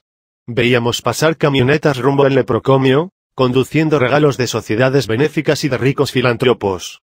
De pronto, entró en el manicomio una camioneta de un colmado capitalino. Al fin, ¿alguien se acuerda de nosotros?, dijo el bizco, que se encontraba a mi lado. Comenzó a descargar el vehículo. Jamones de York, cubetas de dulces, cajas de manzanas, fundas de higos. Pero nuestra alegría duró muy poco tiempo. Cuando el chofer me entregó la factura, la leí y comprendí el error. Era para el leprocomio, obsequio de la esposa del benefactor. Se habían equivocado de camino. De nuevo a cargar. Todos, muy tristes, ayudamos en la penosa tarea de devolver lo que creíamos nuestro. Todos estábamos melancólicos, menos uno, el bizco. Me miró con sus ojos extraviados y una sonrisa de picardía, señal a la que asentí con mi mirada. Después de marchar la camioneta, había en el manicomio un cargamento de jamones, dulces, avellanas, nueces, manzanas, todo obsequio, no de la esposa de Trujillo sino regalos que el bizco le había escatimado al vehículo. Déjelo para la Nochevieja, que hoy estamos muy hartos, me dijo el donante. El día primero puedes fugarte, si quieres, le contesté. Capítulo 31. El amigo Bernardo. Yo soy su amigo, doctor, yo soy su amigo. Con la típica perseverancia de un epiléptico, Bernardo me daba los buenos días, y repetía una y mil veces su frase, yo soy su amigo, doctor. Me estrechaba la mano y no la soltaba, seguía conmigo el curso de mi visita de rutina al sanatorio, tenía que hacer un esfuerzo para soltar mi mano, pero nunca despreciándolo. El pobre Bernardo estaba cargado de odio y rencor contra todo lo que le rodeaba por el desprecio con que siempre fue tratado. Su rostro lucía embrutecido por los ataques convulsivos y los golpes recibidos durante los ataques. Mi amistad con Bernardo nació en los primeros días de mi ingreso. Lo vi tirado en el suelo en plena convulsión y lo ayudé a evitar que se golpeara. Al rato despertó desorientado, volvió a dormitar un rato y con violencia se levantó. Era casi un reflejo condicionado. Terminada su crisis, caminaba a la enfermería para que le atendieran las heridas. Cuando alguien le dijo que esta vez no se había hecho daño, porque el nuevo director lo evitó, fue a darme las gracias y ahí quedó sellada nuestra amistad que hasta ahora perdura. Era un gigante, como bienvenido, el americano y el odioso alemán, pero más lleno de carnes y más atlético. Era una figura impresionante, llena de horribles cicatrices por las caídas durante los ataques. Fuimos amigos hasta un límite, el tratamiento de su epilepsia. No la quería aceptar como enfermedad, y jamás tomó nada que pudiera parecer medicina. El único medicamento aceptable para él era el mercurocromo para sus heridas del rostro y partes del cuerpo. Mercurocromo y nada más. Utilicé la persuasión, la amenaza. Por último le rogué y no. No me voy a hacer esclavo de unas pastillas. Mi mal es espiritual, me lo produjo una mujer que abandoné y tengo que aceptarlo. Removí los cimientos del manicomio y no pude conseguir que Bernardo tomara su Epamin. La amistad conmigo era cosa aparte, pero tomar pastillas, jamás. El comienzo del ataque del gran mal de Bernardo se iniciaba en una forma algo extraña. Comenzaba a cantar un ritmo monótono durante media hora, después iniciaba un baile que duraba otra media hora y luego caía en la convulsión. Antes de convulsionar se hacía peligroso y ningún enfermo podía acercársele so pena de ser golpeado. Es un estado de irresponsabilidad del epiléptico. Sin embargo, yo me le acercaba, le quitaba las piedras o el palo que llevaba y jamás Bernardo ni siquiera hizo el menor intento de agredirme. Nunca sentí temor de acercarme a Bernardo, porque aunque perdida su mente en toda su profundidad, veía en mí a alguien que en un momento de su vida le dio el afecto y cariño de que tanto necesitaba. Bernardo tenía un gran enemigo. ZC ambos eran de Higüey, pero los alejaba la enfermedad. ZC lo despreciaba por epiléptico y por inculto. Bernardo, buenote, rudimentario, elemental, devolvía con creces ese desprecio con manotazos a granel, y en ocasiones con unas paleaduras, que hacían permanecer en cama a ZC, durante varios días. Bernardo era el típico epiléptico que por ignorancia, por ideas primitivas y prelógicas de posesión demoníaca, se dejaba destruir por su enfermedad. En mis visitas esporádicas al manicomio, voy a saludar siempre a Bernardo, ya espectro de lo que fue, delgado, encorvado, su mente demenciada por las frecuentes crisis. Solo recuerda dos cosas, que es mi amigo y que no va a tomar ninguna pastilla. Capítulo 32. El veterano. El veterano era lo contrario del higüeyano. Bebedor inveterado, jugador y ladrón, nadie sabía cómo había llegado al manicomio, pero siempre coincidía con la fecha del pago. Los pacientes decían, es raro que se acerque el 25 y no haya llegado el veterano. Era epiléptico y tomaba sus medicinas, para frenar sus ataques, pero las destilerías del país eran pocas para saciar su sed de alcohol. Llegaba al manicomio, y, según sus propias declaraciones, era para desintoxicarse y conseguir pastillas, pues la situación económica estaba dura y no tenía dinero para comprarlas. El higüeyano era simple, rudimentario. El veterano era, exactamente, lo contrario. Huidizo, nunca daba el frente. Llegaba al manicomio y al otro día ya estaba ayudando a los enfermeros en la repartición de comida, en buscar a los pacientes para el electrochoque. No sé de qué medios se las ingeniaba, pero conseguía comida especial. Pero llegaba la fecha del pago, y ese era su gran día, aparecían unos dados tan pronto como yo daba la espalda, y a desbancar a los empleados y enfermos. En varias ocasiones al pasar visita lo encontraba en aislamiento, encerrado. El informe de los enfermeros era que estaba peligroso, pero la realidad era otra, les había ganado el dinero jugando. Hacía maravillas con las manos, y algunos decían que llevaba dados cargados. Realmente nunca le vi síntomas que ameritaran su ingreso en el manicomio. Después de enterarme de esta situación, lo llamé a mi oficina y conversé con él largamente. No le prohibí jugar, pero le puse condiciones. Le dije, lo que le ganes a los pacientes me lo entregas, pero te puedes quedar con el dinero que pierdan los empleados. Una mañana el veterano llegó a mi consultorio y me entregó 12 pesos y una lista de los pacientes que habían perdido ese dinero. Cuando se despedía de mí, me dio un paquete de ropas. «¿Regálela usted a algún pobre loco? Esto también me lo gané», me dijo. Ese mediodía el veterano se fugó del hospital. El paquete contenía ropas de 2 enfermeros novatos que habían perdido su cheque completo, sus ahorros y sus vestimentas a manos de un epiléptico de manos hábiles. En presencia de un grupo de enfermeros, entre ellos los propios dueños, la ropa fue repartida entre mis locos. Era curioso ver la alegría de los enfermos, que la recibían, y la cara de tristeza de sus antiguos propietarios, que por temor al director aceptaron esa ridícula situación. Nunca me sentí tan sádico como ese día. Entonces le hice una advertencia al mayordomo. Esa ropa regalada es obsequio del director, y se la quiero ver puesta a los pacientes, a quienes se la regalé. Durante meses, guayaberas de colores lucieron unos 10 enfermos, para envidia y pena de los empleados, que las perdieron en el juego. A los pocos meses, y cerca de la fecha del pago, regresó el veterano. Pensé que habría represalias y comencé a enterarme, no por los empleados, sino por los enfermos, y supe que se planeaba para el día 25 otra gran jugada de dados.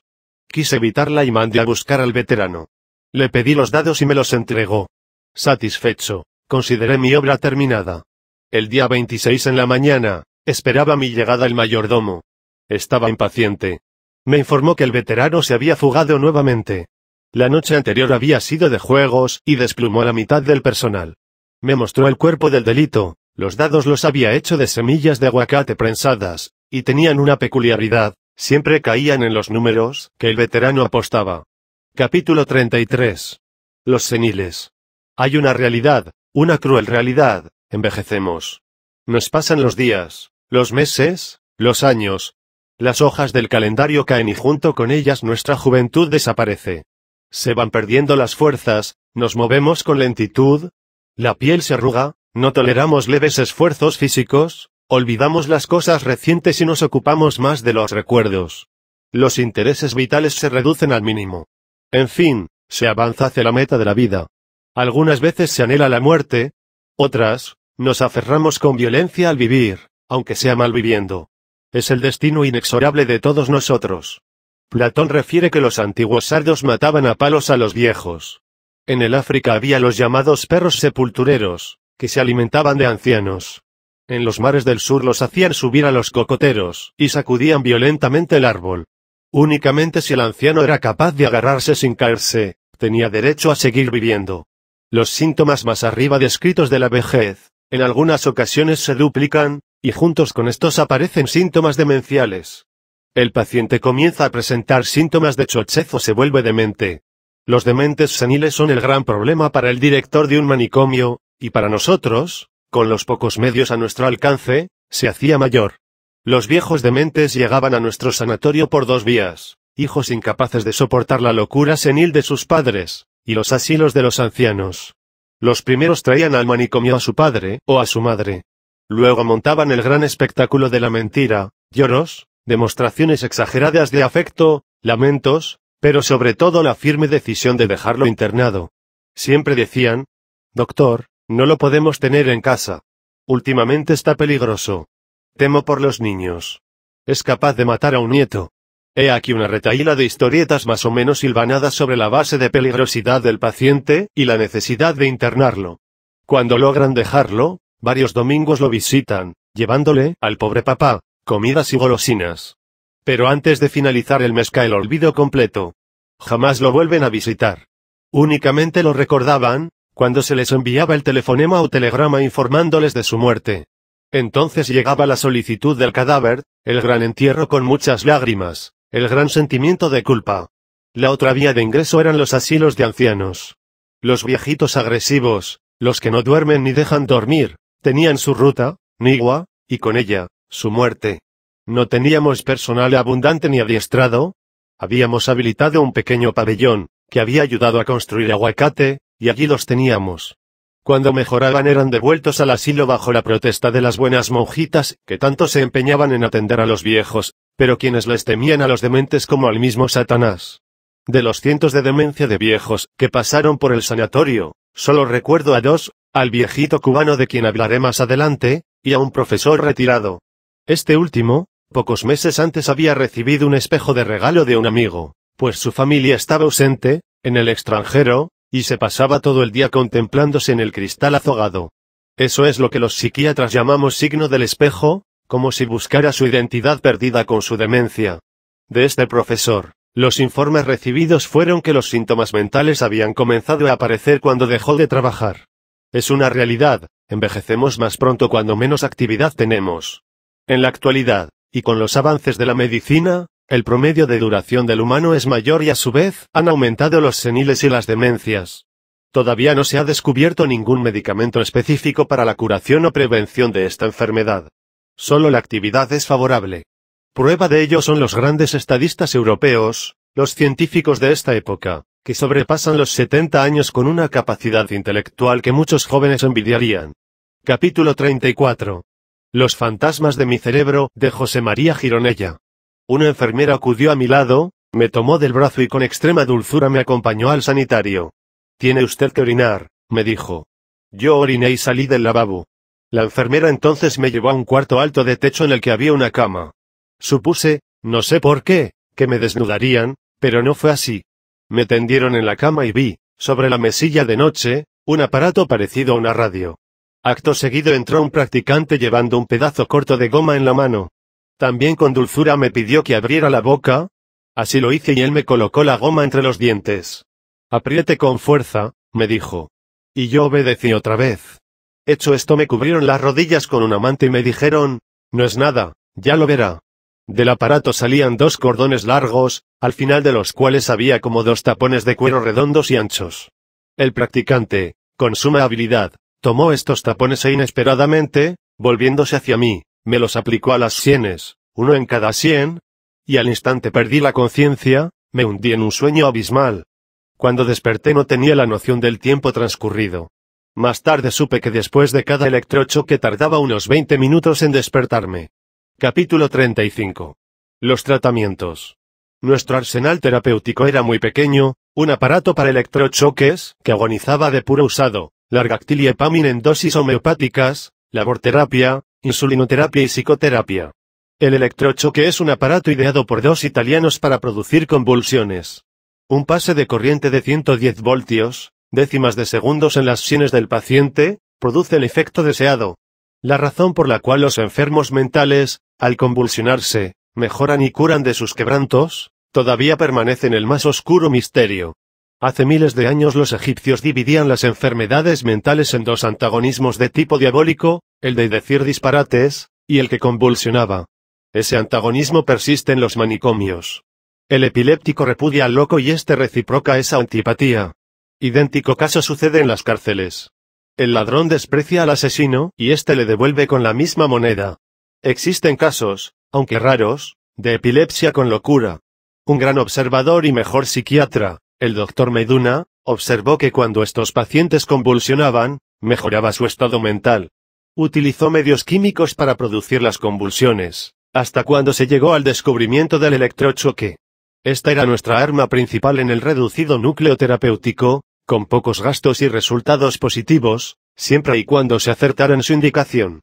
La cajita negra, como la llamaban los enfermos, funcionaba continuamente. Por economía, en vez de usar la pasta que evita las quemaduras de las sienes, usábamos agua de sal y esta destruía los electrodos. Un enfermo se encargaba continuamente de arreglarlos. Había sido talabartero, de los mejores del país, y mantenía en funcionamiento nuestro electrochoque con tiras de cueros y alguna que otra gasa.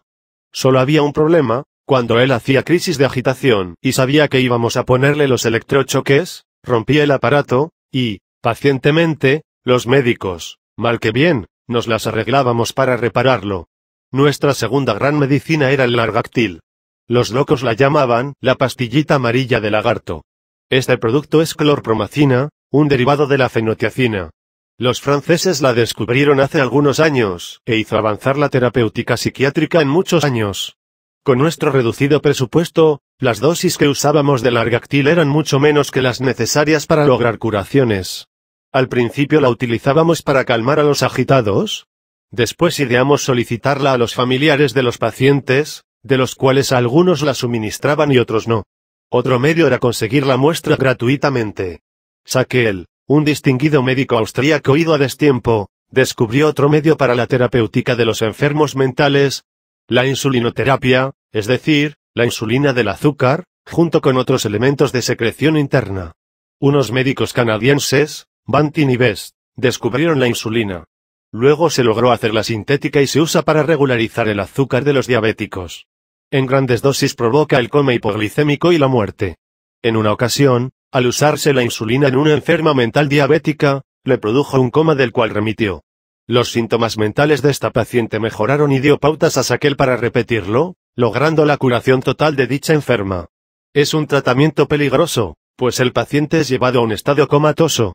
Se deja un tiempo en ese estado y después, con la inyección de suero glucosado o dándole jugos de frutas muy azucarados, se saca de ese estado. Para este tratamiento se necesita un personal adiestrado, ya que es muy delicado y conlleva ciertos peligros, pero como es bastante económico, decidimos hacerlo en nuestro manicomio. Las 3 enfermeras y practicantes fueron entrenados por nosotros, y ya al mes de práctica dominaban esta terapéutica. Todos los pacientes que no mejoraban con electrochoques eran sometidos a la insulinoterapia, y comenzamos a ver los resultados. Pacientes dados por incurables empezaron a presentar mejoría. Algunos lograban una curación completa. Otros, aunque parcialmente, podían convivir con sus familiares y eran dados de alta. Nuestra idea, además de querer la curación del enfermo, era convencer al gran público de que no todas las enfermedades mentales son incurables y que mientras más pronto se atienden, mayores posibilidades tienen de ser remediadas. Ya en las regiones más lejanas de la República se hablaba de nuestros éxitos, aunque la idea de manicomio y trementina seguía en la mente de todos. Incluso personas amigas me preguntaban si era cierto que en el manicomio se les aplicaba trementina a los enfermos para que muriesen. Siempre he sido muy locuaz, pero en esas ocasiones me pasaba de la raya dando explicaciones, no con el fin de liberarme de culpas inexistentes, sino con el fin de hacerles comprender nuestra posición en una psiquiatría y en una terapéutica psiquiátrica con pocos medios económicos, pero con gran deseo de hacer las cosas como es debido. Aparte del gran problema que acarreaba la conducta de los epilépticos en el manicomio y un mínimo de aprensión que mantenían los enfermos hacia ellos, Nuestro otro problema era darles Suepamin. Este es un producto derivado del Edantoin y aunque no cura, frena los ataques convulsivos. Los pacientes le llamaban la pastilla de banda blanca. Cada vez que veía a un epiléptico caer con los ataques y hacía una crisis de belicosidad, reunía al personal y llegaba hasta injuriarlos, a lo que ellos me contestaban: pero, doctor, es que no quiere tomarse las bandas blancas. En esos días había ingresado al sanatorio una joven de mi pueblo, que sufría de ataques convulsivos y había hecho una crisis de estado crepuscular. Tomaba Suepamin con regularidad, y en algunas ocasiones lo acompañaba de fenobarbital para evitar otro tipo de equivalentes. Era una paciente que cooperaba con su tratamiento, tenía conciencia de incurabilidad, pero sabía que podía ser una persona normal si llevaba su terapéutica al pie de la letra. Le expliqué la situación y se ofreció voluntariamente a suministrarle Alepamin a todos los epilépticos del manicomio. Desde la madrugada y hasta mi entrada a la noche, se la veía por todos los pabellones repartiendo, y no solo repartiendo, sino esperando que cada paciente tragara su pastilla de Opamin. Como por arte de magia desaparecieron las crisis convulsivas del sanatorio. A los pocos meses una sirvienta fue despedida por irregularidad en el servicio. Nombré a mi epiléptica empleada del sanatorio. Nunca vio su nombramiento de miembro del servicio porque, aunque con poco sueldo, se había autonombrado enfermera, una bien merecida designación. Simón fue el creador de un tratamiento psiquiátrico denominado terapéutica por el trabajo o laborterapia. Nosotros teníamos 500 locos y pocos empleados. La mayoría de los enfermos pasaban el día siestando a la sombra de los árboles. Tal era el panorama. Necesitábamos brazos y sobraban. Decidimos poner en marcha nuestro plan de tratamiento.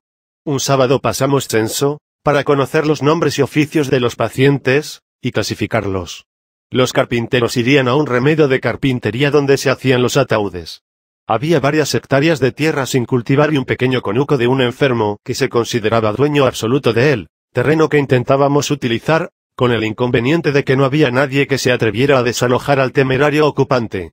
El dueño no iba a dormir a los pabellones por temor a perder su tierra. Hizo entonces una pequeña casucha donde vivía con un niño idiota de nacionalidad haitiana, a quien consideraba su hijo, y se alimentaba de lo que producía la tierra. Ni siquiera el bizco se atrevía a entrar en sus predios. Lo convencí de que me vendiera su parcela, y con pocos centavos lo logré. Lo que no pude conseguir fue llevar a los enfermos a trabajar al conuco, por el temor que les infundía entrar en terreno ajeno. Había fracasado en mi laborterapia agrícola. El anterior director había iniciado la construcción de un pequeño pabellón para enfermos somáticos y este se había quedado a medio construir por falta de fondos económicos. Ya pasaban de 500 mis locos y se apretujaban más y más. Con los éxitos terapéuticos las altas aumentaban, pero también los ingresos. Decidimos por nuestra cuenta reiniciar los trabajos del pabellón. Consulté con el administrador y el contador. De dinero sobrante, ni hablar, pues había menos que cero. Pero al menos existían brazos, y seleccionamos un grupo de enfermos para ponerlos a trabajar. Escogimos unos 20.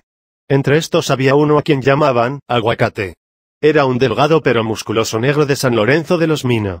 Antes de enfermar no había trabajado nunca. Toda su juventud la pasó en centros de prostitución, y era famoso bailarín. Después de la enfermedad, una esquizofrenia grave de la que nunca mejoró, se convirtió en el hombre más trabajador del mundo. Así decían los demás enfermos y era cierto. Solo había una cosa que lo trastornaba, la comida. Cuando trabajaba se le daba doble ración. Su otro problema era un venado, y siempre estaba alucinando, viendo y oyendo a este animal. En su conversación, completamente disgregada, murmuraba: «Anoche vi al venado». Producía sorpresa contemplarlo trabajar. La construcción del pabellón se comenzó por el pozo séptico. Una mañana temprano y antes de marcharme, ya Aguacate había acabado el equivalente a 2 veces su tamaño. En poco tiempo estaba terminado. Se decidió por picar piedras, y a los pocos días Aguacate tenía más de 5 metros de altura de piedras y preguntando si habían visto al venado. Los demás enfermos se habían retirado del trabajo y solo quedaba él. Realizaba 12 horas de labor intensa con 3 descansos, desayuno, almuerzo y cena. En esos días nos visitó un alto funcionario de salud pública y lo llevé para que viera trabajar a Aguacate. Al marcharse me dijo que trataría lo de la construcción del pabellón. A la semana siguiente llegaron un ingeniero, un maestro de obras y algunos obreros, quienes continuarían el pabellón. Marcharon el ingeniero y los obreros, porque insistí con el maestro de obras en usar personal del manicomio, pero con la paga de los obreros, y así se hizo. Aguacate hacía el trabajo de 10 obreros, o tal vez de más. Trascendió fuera del ámbito manicomial la capacidad de trabajo de este enfermo, llegando a oídos de sus familiares, quienes jamás se habían preocupado por él, ni siquiera de visitarlo. Pero tenían en sus manos un pobre enfermo disgregado y con una capacidad de trabajo increíble. Se lo llevaron un domingo. Al lunes siguiente me informaron de su alta. Sentí gran pena, y siempre lo recordaré con su cara perpleja y su preocupación por el venado. Capítulo 36. Pablito Mirabal. Todavía el pueblo dominicano no había salido de su estupor por la feroz carnicería desatada por Trujillo y sus esbirros contra los indefensos prisioneros de Maimón, Estero Hondo y Constanza, cuando una mañana recibí la visita de un notable jerarca del SIM. Fue en mi oficina del sanatorio. Él iba acompañado de un niño de unos 12 años de edad, bajo y regordete, que tenía el pelo lacio y negro brillante, el cual le cubría las orejas y le llegaba a la nuca, y lo hacía parecer como una niña. El jerarca me dijo: «Doctor, este es Pablito, el muchacho que vino con los invasores. Ellos creyeron que Trujillo era Batista y mire lo que les pasó. Hemos dejado algunos vivos de muestra. Este se salvó porque le cayó simpático a los hijos del jefe. De lo contrario, hubiera tenido la hierba de su tamaño. Dice el general que lo trate lo mejor posible, pero que le ponga una vigilancia especial». Luego se marchó, dejándome a solas con un niño cubano que vino a Santo Domingo a ayudarnos a libertarnos de Trujillo. En ese momento no sentí pena por él, sentí pena por mí y por todos mis compatriotas. Tenía ante mí a un niño que no había llegado a la pubertad, preso en las horribles mazmorras de la tiranía, ahora en un manicomio, sin familia, sin nadie que se atreviera a ayudarlo. Aunque fuera un enfermo mental, tenía problemas políticos, que era peor que tener la peste bubónica en el medioevo. Había venido a libertarnos, a nosotros los dominicanos, y ahora era mi prisionero o mi paciente. ¿Cómo iban a reaccionar los empleados ante un paciente con problemas políticos en la era de Trujillo, aunque fuese un niño? No auguraba nada bueno para el pobre Pablito. Absorto como estaba en mis pensamientos, no me había detenido a mirarlo. Cuando por primera vez lo hice, y contemplé su rostro, mi pena se hizo mayor. Grandes ojeras circundaban sus ojos. Sus labios secos los relamía para humedecerlos. Tal vez estaban secos por el miedo. Comienzo la entrevista. Antes de preguntarle el nombre le ofrezco un vaso de agua. Me dio las gracias. En todo el día no había probado ni una gota. Me preguntó dónde estaba y por qué lo habían llevado allí. Este es el sanatorio psiquiátrico, le respondí. ¿Dónde traen a los locos? Al contestarle afirmativamente, me dijo con cierta violencia: si me mete en una celda, me mataré. Me sentí molesto y le repliqué: quiero que sepas ahora y en todo el tiempo que permanezcas aquí, que soy un médico, que hay otros médicos, empleados, enfermeras y todos, mal que bien, trabajan en una obra en común, ayudar a los enfermos. Este sanatorio no es una cárcel aunque lo parezca. Además, no sé si a ti te han traído como un enfermo o como un preso. Rápidamente me contestó: como a un loco, doctor. De noche y de día estoy viendo visiones. Por eso es que me han traído, porque al parecer me estoy volviendo loco. Iba a continuar hablando, y de repente enmudece. Me mira con sus ojos de compasión y de miedo. No te preocupes, Pablito, que aquí no te pasará nada. ¿Es usted extranjero, doctor? ¿Por qué me haces esa pregunta? Porque es usted la primera persona que he visto sonreír en Santo Domingo. Bruscamente penetró en mi oficina un niño retrasado y epiléptico que yo había convertido en mi secretario, y mirando a Pablito, dijo: doctor, ¿dónde ponemos a esta muchacha? Lo que durante meses había perdido, su psicología infantil, afloró con violencia en Pablito. Con coraje respondió: cuando salga afuera te demostraré el hombre que soy. ¿Cómo iba a reaccionar el personal del manicomio con el niño cubano de la invasión? Le harían el vacío por miedo a la delación política. Lo maltratarían en mi ausencia. ¿Qué iría a suceder? No tuve que esperar mucho la respuesta. La llegada de los carritos Volkswagen del SIM habían puesto en movimiento a todo el sanatorio. Ya todos estaban enterados del paciente que traían. Primero los médicos. Luego el personal administrativo, los enfermeros, enfermeras, sirvientes, y hasta las cocineras, desfilaron por mi oficina. Nadie tenía miedo.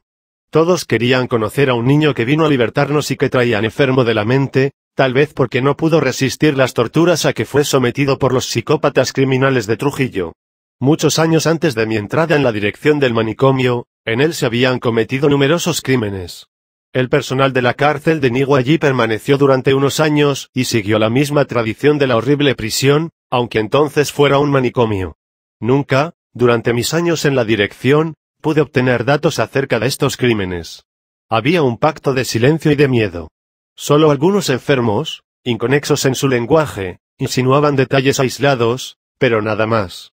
Empero, los empleados de esa época preferían permanecer mudos a siquiera insinuar alguna que otra cosa. Fuera de esto, jamás yo hablaba de política con ningún empleado. Solo en el nivel de los médicos se hacían comentarios y críticas contra el régimen, y con los empleados administrativos, a pesar de que el administrador era un capitán retirado del Ejército Nacional. Pero era un perfecto caballero, que en ningún momento asumió postura política en su trabajo. Fue una cosa curiosa la reacción de todo el personal con Pablito. Cerca de 2 horas duró el desfile por mi oficina. Le ofrecían cigarrillos y dulces. Le traían comida, y, sobre todo, lo contemplaban con admiración. Era una explosión de afecto lógica, pero atrevida. Nunca pensé que fueran capaces de hacerla. Llegó un momento en que tuve que cerrar las puertas de la oficina para que no entraran más personas. Solicité entre los enfermeros 2 voluntarios para la vigilancia de Pablito. Todos querían el cargo. Escogí a 2 de los mejores. Uno de ellos, don Eugenio, llevaba más de 30 años trabajando en los hospitales de la ciudad, y más de 20 en el sanatorio. Trabajaba en el pabellón de mujeres y habilitamos para Pablito una habitación para él y su guardián. Cuando me marché esa mañana del sanatorio, me acompañó hasta la puerta, y lo vi sonreír por primera vez. Esa era su primera sonrisa en la patria extraña que quiso libertar del yugo de un tirano, y de quien ahora era su prisionero. Me sentí orgulloso de mi patria, de mis compatriotas y, más que todo, de mis enfermeros. Siempre hablaba mal de ellos, siempre pensaba mal de ellos, y ese día sentí un gran orgullo. Ese día no fue libre, todos se quedaron para cuidar a Pablito. Y entonces me prometí jamás volver a multarlos por irregularidades en el servicio. Jamás habría cancelaciones, y que si escribía mis memorias frenocomiales, se las dedicaría también a ellos, nombre por nombre. Es una promesa que me hice a mí mismo el día que ingresó al manicomio un niño, que quiso ayudar a la libertad de nuestra tierra, y ellos, dentro de sus límites, sin temor, lo admiraron, y con devoción lo atendieron mientras permaneció en nuestro manicomio. La vida de Pablito en el sanatorio se desenvolvía más o menos bien. A los pocos días de su ingreso desaparecieron sus alucinaciones. A medida que pasaban los días su timidez y su desconfianza desaparecían como por encanto.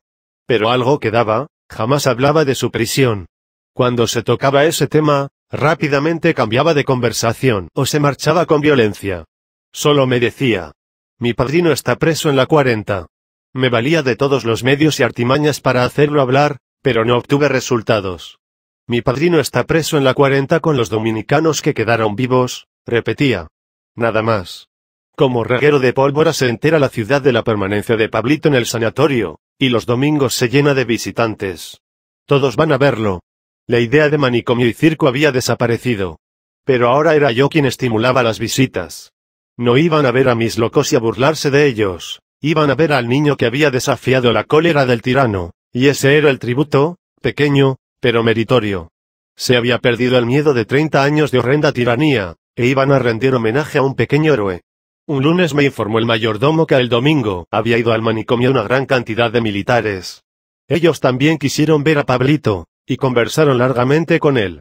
Llamé a Pablito y le pregunté el tema de la conversación de los militares. Me dijo que eran soldados que habían peleado en la zona de Constanza. Todos alegaban haberlo hecho prisionero, pero la realidad era otra. El grupo de Gómez Ochoa se había entregado a un sacerdote. Sentí temor por estas visitas y comencé de nuevo a ir al sanatorio los domingos, para evitar que cualquier indiscreción se convirtiera en problema político y pudiera perjudicar al niño. La realidad era otra, no solo los civiles iban a admirarlo, sino también los militares. Todos le llevaban algún regalo y lo colmaban de lisonjas. Él se sentía feliz, muy feliz. Esa tarde lo saqué del sanatorio para darle un paseo en automóvil por la carretera del Cibao. Ya no puede más y se desborda. Sabía que yo era su amigo y no le podía hacer ningún daño. Con lágrimas en los ojos me contó cómo presenció la tortura de un compañero y después su muerte. Más tarde lo torturaron con violencia para exigirle el secreto de esa muerte. Le dijeron: si dices media palabra, mataremos a tu padrino Gómez Ochoa. Lo llevaron a una celda solitaria, y allí permaneció durante varios días. Luego, cuando comenzó a alucinar, lo trasladaron al manicomio. Era la mente de un pobre niño destruida por la maldad. Los meses de vida en el sanatorio, sin ningún bienestar material, pero con el afecto de todos y cada uno de los miembros del personal, hacen el milagro y lo devuelven a la vida. La presión internacional obliga a Trujillo a devolverle su libertad. No pude despedirme de él. Sus últimos días en la República Dominicana los pasó en un hotel de la capital. Un día antes de marcharse, se encuentra con un empleado del sanatorio y me envía una pequeña epístola, donde decía, jamás los olvidaré. La letra es ininteligible, como la de un niño que está aprendiendo a leer y a escribir. Y esa era la pura verdad. A su ingreso en el manicomio era analfabeto y todos tratamos de enseñarle, con resultados mediocres. No creo que la culpa fuera del discípulo, sino de nosotros los maestros. Capítulo 37. La paraplegia histérica. En un rincón del pabellón número 1, para hombres, un paciente oriundo del sur del país permanecía continuamente en su cama. Nunca había presentado algún síntoma mental. Lo remitieron al hospital de San Cristóbal con una parálisis de ambas piernas por sospechar que era un impostor. Además, como había escasez de camas en dicho hospital, decidieron enviarlo al manicomio. Llevaba varios años de internamiento, y desde la cama se había convertido en el líder de la sala. Hacía callar a los enfermos que durante la noche no dejaban dormir a los compañeros, los obligaba a bañarse e informaba todas las mañanas acerca del comportamiento de los pacientes de su pabellón. Cuando llegué a la dirección, tampoco le di importancia. Locuaz, amable, en nuestras visitas al pabellón jamás nos insinuó la idea de alguna ayuda terapéutica. Era feliz vegetando en la cama de un pabellón de un manicomio, sin ser un verdadero paciente. Había aceptado su parálisis con resignación. En una ocasión ingresó al manicomio un enfermo procedente de la región del sur, por casualidad de la misma aldea de nuestro paralítico. Inmediatamente pidió ser trasladado a otro pabellón, siendo ese el mejor, a excepción de la clínica. Los enfermeros trataron de indagar el porqué de esta postura, y no se obtuvo ningún resultado hasta la llegada de los familiares del otro enfermo. Hacía alrededor de 6 años, por problemas de tierras, que sucedió un hecho sangriento en el cual habían perdido la vida varias personas. El autor de esas muertes había sido nuestro paralítico. Únicamente recibió una herida de puñal en un costado, herida esta que no tenía ninguna relación con la parálisis. Pero había algo más profundo, algo que sí tenía relación con su estado. Los familiares de los muertos se habían conjurado para matarlo, como quiera y donde quiera. Frente a esta postura, su refugio había sido el manicomio, y, especialmente, su paraplegia. Iniciamos entonces el tratamiento. La falta de uso de sus piernas le había producido una atrofia muscular. No se atrevía a negarse al tratamiento, pero tampoco fue un gran colaborador. Nos decidimos por una psicoterapia armada. Es decir, a producirle molestias desagradables al paciente. Sentía pena al producírsela, pero había que ayudar a este pobre hombre que se empeñaba en permanecer toda la vida paralítico y no se enfrentaba a una situación en la que podía peligrar su vida. Todos los días, mañana y tarde, era sometido a corrientes de bajo voltaje en todas partes del cuerpo. Al tercer día ya podía mantenerse en pie. A la semana siguiente comenzó a caminar. Había otros medios de lograr su curación, pero a nuestro alcance este era el único. Seguimos con la corriente. A las 2 semanas ya estaba completamente curado. Las enfermeras comenzaron el tratamiento rudimentario de fisioterapia. Cuando la mejoría ya era total, se presentó una mañana en la oficina y me dijo: ¿y ahora? ¿Qué? Me voy al sur a que me maten. Por eso no quería estar sano. Usted sabe toda la historia, y sin embargo se empeñó en ponerme bien. ¿Y para qué? Ahora camino, pero voy a morir. Usted será el culpable de mi muerte. Realmente nunca me había sentido tan compungido como hasta ese momento, después de un éxito terapéutico. Me encontraba frente a un hombre que me recriminaba el haberlo curado. No encontraba una respuesta que darle. Vacilé un momento, y sin pensar, le dije: mire, hombre. Si lo buscan en el sur, váyase a vivir al este al Cibao. Y si lo encuentran, pelee. Pero no hay razón para que se quede la vida entera en una cama por su miedo. Capítulo 38. Los esclavos simuladores. Había en la República Dominicana 2 lugares malditos, las colonias arroceras de Nagua y el Sisal de Azua. Los dominicanos eran llevados allí como esclavos, y se les ponía a trabajar de sol a sol. Como remuneración se les daba una miserable comida. Al que intentaba huir se le aplicaba la ley de fuga, y si lo agarraban vivo, era ahorcado. Ese era un mundo del medioevo vivido en pleno siglo XX en nuestra patria. Era un secreto a sottovoce, que corría de oído a oído. No me había enterado de esto hasta mi ingreso en la dirección del manicomio. Una mañana me trajeron a 2 jóvenes esposados que venían del Sisal de Azua. Su aspecto físico y moral era desolador. Venían acompañados de una pareja de militares. Después de los trámites de internamiento, fueron llevados a mi presencia, y comencé a interrogarlos. De rostros perplejos, no respondían a mis preguntas y estaban desorientados. Mi diagnóstico fue de síndrome de cáncer o locura carcelaria. Indagué si venían como presidiarios al manicomio, y la respuesta fue negativa. No fueron llevados a celdas, y se les hizo un solo tratamiento de electrochoques. Al otro día, habían desaparecido los síntomas mentales. Este síndrome se llama así por ser el Dr. Ganser, un psiquiatra francés, el primero en descubrirlo.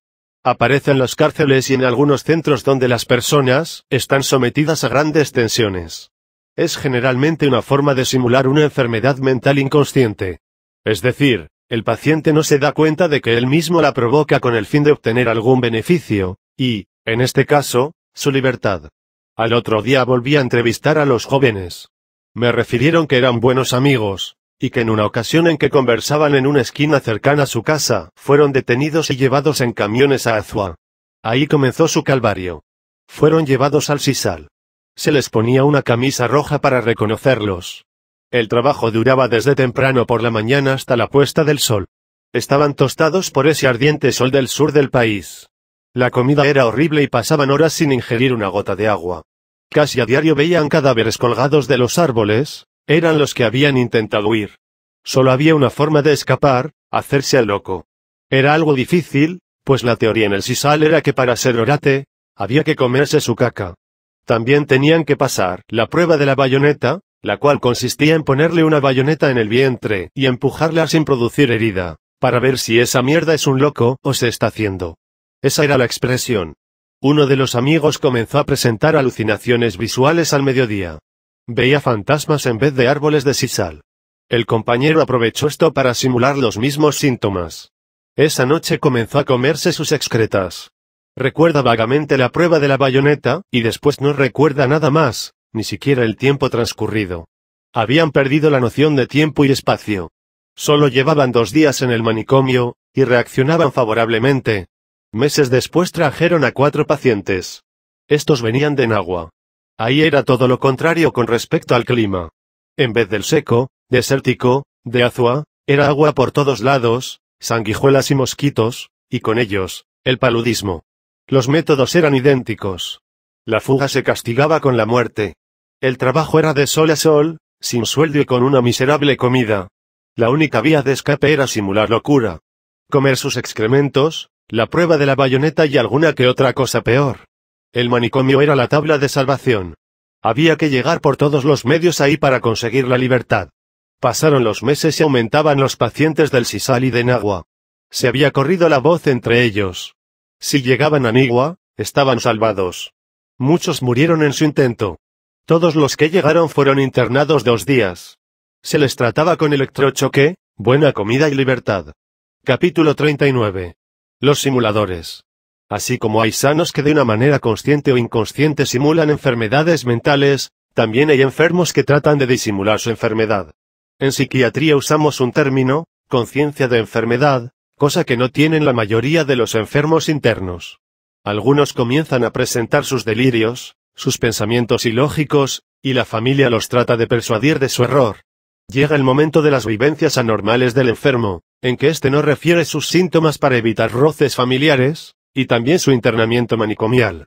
Puedo reírme de chistes de locos, pero nunca me he reído de sus ideas delirantes. La mayoría de los chistes los inventan los cuerdos. Hay algo que sí me produce hilaridad, y es la mímica del familiar del enfermo mental que uno examina y que trata de disimular los síntomas. No solamente me produce hilaridad, sino también agresividad, porque comprendo que en la maraña de ideas delirantes y alucinaciones del enfermo existe un familiar sin comprensión. La mayor parte de las veces no la tiene por ignorancia, y otras da la impresión de estar más enfermo que el propio enfermo. En mi consulta privada siempre los veo por separado, primero al familiar y luego al enfermo. Pero en nuestro manicomio el enfermo entraba con 1, 2 y hasta 3 familiares. Estos se ubicaban exactamente detrás del paciente, y a cada pregunta de la entrevista, con una respuesta negativa del disimulador de su enfermedad, hacían una descarga de muecas, con guiños de ojos y la clásica espiral en el oído con el índice, indicando su estado mental. Había que darles explicaciones a los familiares, y era necesario examinar el ingresado. Las dos cosas se hacían al mismo tiempo, y era casi totalmente imposible realizarlas. Optamos por recibir al enfermo sin examen, conversar con sus familiares acerca del estado mental y hacer las entrevistas al día siguiente. Esta práctica dio mejores resultados. Capítulo 40. Bombín, el herbolario. A los pocos días de llegar, trabajaba en la oficina cuando vi una perorata que me impedía seguir laborando. Salí y vi por primera vez a Bombín. Lucía un traje lleno de medallas y un rimbombante sombrero hecho de ramas secas. Su historia clínica decía que había ejercido con éxito brillante su profesión de curandero herbolario en los alrededores de San Cristóbal, y, para ser más exactos, en Cambelén, durante muchos años. No era un explotador sino un personaje muy querido en la región. Algo hizo que provocó la cólera del tirano y fue encarcelado por ejercer ilegalmente la medicina. En la cárcel hizo un cuadro psicótico, al parecer orgánico. Fue internado en el manicomio, donde llevaba muchos años con altas de corta duración, más que por su problema mental por problemas de tipo político, pues en varias ocasiones intentó detener el automóvil del tirano en sus habituales viajes a su ciudad natal. Mantenía siempre un estado de excitación y era un incansable y extravagante conversador. Los enfermeros me hablaron de sus conocimientos de botánica, y cada vez que giraba una visita por la pequeña floresta que circundaba el sanatorio, mi compañero era Bombín. Cogía ramas de los árboles de mi alrededor y le preguntaba su nombre. Rápidamente lo ofrecía, además de sus cualidades terapéuticas. En sus buenos tiempos cobraba la consulta 25 centavos. Hacía un buen dinero mensual y ofrecía muchas consultas gratuitamente.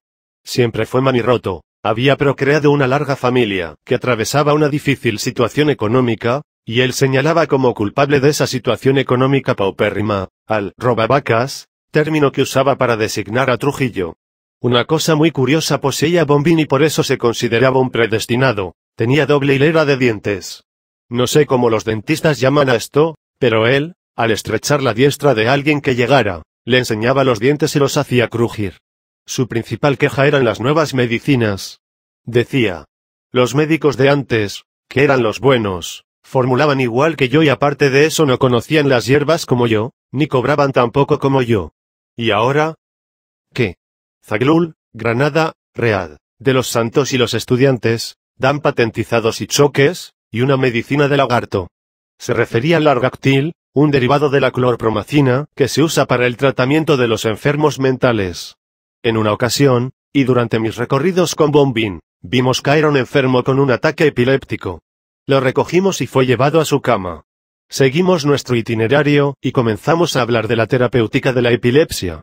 La gota sí que es difícil de curar, me dijo. He usado todas las clases de hierbas, y ninguna me ha dado resultado. Esa es la enfermedad más misteriosa que en el ejercicio de mi profesión he encontrado. Es más, yo cobraba 50 centavos por los gotosos en vez de la peseta, que cobraba por otra clase de enfermedad. Además, Zaglú, aunque usted no lo crea, yo tengo mis libritos, y en el médico de la familia, goto es otra cosa. Le pregunté el porqué del término gota, aplicado en la República Dominicana a la epilepsia. No supo contestarme. Pero dijo, yo no sé si se pega, contagia o no. En fin, Bombín. ¿Y cómo resolvías tú el problema? Hombre, doctor. ¿Cree usted que soy algún ignorante? Les daba Epamin, 3 veces al día, con una tisana de hoja de guanábana, y si se me ponía loco de la gota, le daba entonces luminal. Capítulo 41. Antonio, el necrofílico. Una tarde llegó a mi consultorio privado un distinguido fisiólogo del país, en esa época director del sanatorio de tuberculosos, y me planteó el siguiente problema. Habían sorprendido, infraganti, un empleado de dicho sanatorio haciendo vida sexual con una muerta en la morgue de ese establecimiento. Se había presentado la querella solicitud de un gran número de enfermos, muchos de los cuales habían presenciado el horrendo espectáculo. De nuestra entrevista surgió la idea de internarlo en el manicomio, con el fin de comprobar si era o no un enfermo mental, y en segundo lugar, tratar de salvarle la vida pues en la época de la dictadura, un delito de esa naturaleza, aunque no había pena de muerte, era susceptible de castigarse aplicándole al culpable la ley de fuga o desaparecía, cosa que sucedía con bastante frecuencia. Nos dirigimos al cuartel de la policía y solicitamos una entrevista con Antonio. Este era un hombre que frisaba en los 30 años, blanco y pequeñuelo. En su rostro se reflejaba un miedo espantoso. Solicitamos al oficial de turno la entrega del reo, con fines de investigación psiquiátrica. Por suerte para él, pudo ir esa noche al sanatorio, ya que nos había confesado el oficial de policía, que su suerte estaba echada. Esa noche, después de dejarlo internado en el manicomio, me dirigí al sanatorio e interrogué a los enfermos y empleados acerca del caso. No había la menor duda. Cada vez que moría una tuberculosa, él, en su calidad de empleado, podía llegar a la morgue y lo hacía con el pretexto de llevarle unas velas para no dejar a la muerta en tinieblas, costumbre muy arraigada en nuestro país. Era tanto el interés que mostraba, que los enfermos comenzaron a sospechar, hasta cuando fue descubierto. La necrofilia es una curiosa y muy rara aberración sexual, que obedece a distintos motivos de tipo psicológico. Nunca, en 2 años de internamiento, pudimos sacar una sola palabra sobre el hecho a Antonio. Todo lo culpable que pudo haber sido y se ameritaba largos años de cárcel e incluso la muerte, quedó purificado con su muerte, que relataré en el próximo capítulo. Capítulo 42. La muerte llega al manicomio.